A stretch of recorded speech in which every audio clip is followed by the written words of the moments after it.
enche any ete say na enkomo bi koso e wo South Africa. Minim say we curious kakra about it say den na akosi na den na e koso samre ya make say. Na enkomo no Ghana, Nigeria, any other African countries ho won komonim kakra.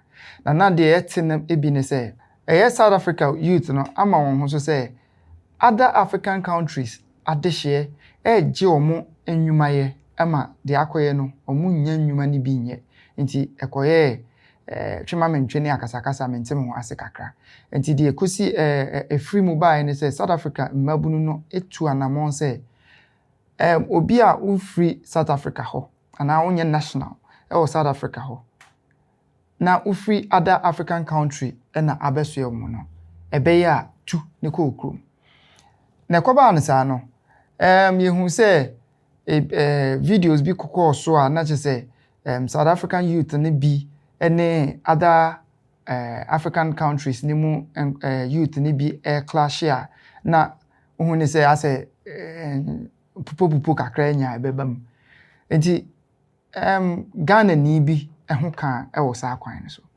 na ne ho kan ye no Ghana mpanyimfo etu ho anam omo kofa no every South Africa by enti owura a your friend Emmanuel Asamoah owo South Africa no na ye salon adwuma no ye abrante ibedru ekuro mu no owura Ibrahim Mahama aboni dwetire kakra and apart from that so wasan ama adwuma as a distributor ewo the company Jata Cement, right? Which is very positive for this gentleman. This is what the gentleman actually had to say for himself. His Excellency High Commission, Ghana High Commission of South Africa, Benjamin Kwashi, and Foreign Affairs Minister Honorable Samiru Kujetu Abrakwa, Omo 100 made the Mr. Ibrahim Mahama na papa na mama djuma ene nye djuma kwa djuma nkasa se ye djuma ebeboa me nti meka chimi nyanam Ghana fo mu ewiasa fa na nya se mumre fi le fie na ye nye Ghana yi odum de ma no waye me distributor we be distribute cement ama customers na me ye selu mo djuma nyanga na me ye more ene eyelashes enti eno ho asem de ekọ kama ekọ totin se ne ye be kanu no na enu achi no ene ete se foreign minister assign the asem foforo so abetudwa se 21st of May ye no na nka Ghana ban ye nhihye ama won a Ghana de hye awo South Africa no otimi akofa won nyina aba na o hye ase se ofa emu 300 na o de won aba 21st no na de bedi achi no wo hu se ne obeye ho nhihye na eno na 21st yi eson ye no na o my arrangements for say plane ebekọ South Africa akọform ede o maba Kotoka International Airport na sembia pm wo ho a na esri kakra na so there is a bit of seriousness to it and afterwards no foreign minister eye owura Okujetu Ablakwa ede nsembi atudwa eye press release or de nsembi tudwa eno so ebe hwe asem kakra but before that no nipa 300 na no expect omo 21st of May no emu one and it me show up at airport whose name is Sylvester Boache ono crowd na adwene say 300 people no ntino it was going to be a rush and so he came to the airport a day before and he slept at the airport for getting to 8 hours only to be the only person who turned up for the evacuation. Now, this is a funny story, but it's not so much of a funny story. We are trying to get more details on as to whether the news didn't get to the people or the people are reluctant to come. We'll get more info on that and we'll fill you in. But for now, let's hear what Sylvester Boache had to say. The flight will go. So they think that that's the best way for them. That's why they came here. So if they say there is no flight and blah blah, they will be disappointed with them. Yeah. And even me also. Yeah. I will be disappointed. But whose government? Okay.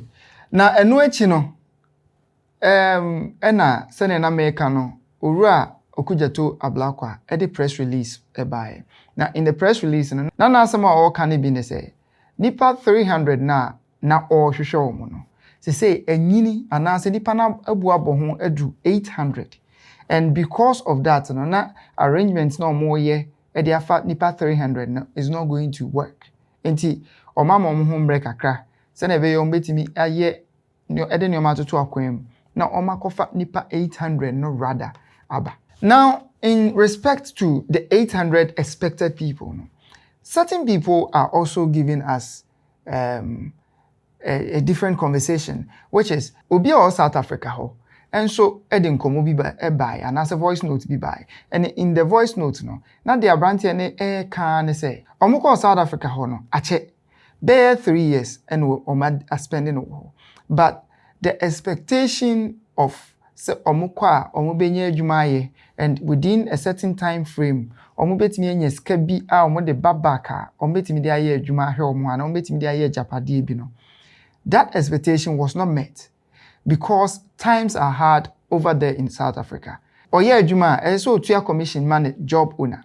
Apart from that, there's also rent, there is also hospital bills, and then food and other stuff that they need to pay. And because of that, no, the only money they are able to save is not up to their expectation. Enti, omu nyagana omu beba. Nanso so, eniyoma mu nyemre se ombe jaho aba. Because according to Abranti no, no say, omu ne susu eno omoto. That is, we jinisika, na we jinisika, no makika bum, no mdia mani paba. Me sure se Ghana hakra, and if binum yesa, you know, and she share no. Now, on only the say, some of them are doing this susuno, and they are in a part where ebi afe na ebe dru so ama yetua nisika mano. It is so jaho no waba. Na den eno de ba abe setting ne ho up e wo Ghana. Mummy enti Abranti na nkasa ama. Ni na emfa so de na obe. You say work so ba Ghana. Wan benye adwuma ya. De na obe. Achase. De na obe. Wan benye adwuma ya. Kla be de. Nti ni so won botele kakra. Wo check se be fa, o mbe jaya na munyai. Hai we chama emfa o. But we say wontimi nkochire munchire obusu of force senate commission e okay. And the voice here out here, we got it courtesy of Gossip 24. Now, Utien nkomo na, yeah, he has a point, but there is also the danger of a deadline that has been given to all foreign nationals, especially African foreign nationals in South Africa. Say by that time, no, omum free South Africa. Now, yenim the time no so what the people of South Africa are going to do, because it's not up to the government alone. This time around, timamufo no na demra show nsem na omoye de omoye. It is say yemfa say government no kra be ye nioma diplomatically. What about the people on the grounds? Ebi ombehia wo no na police ni bi ni ho ana soldier ni bi ni ho na wabejo ana wotwitwajo. Now this raises a lot of concerns. Say, is it valid to stay somewhere you are not wanted because you are aiming to meet a certain financial target whilst risking your life in the process?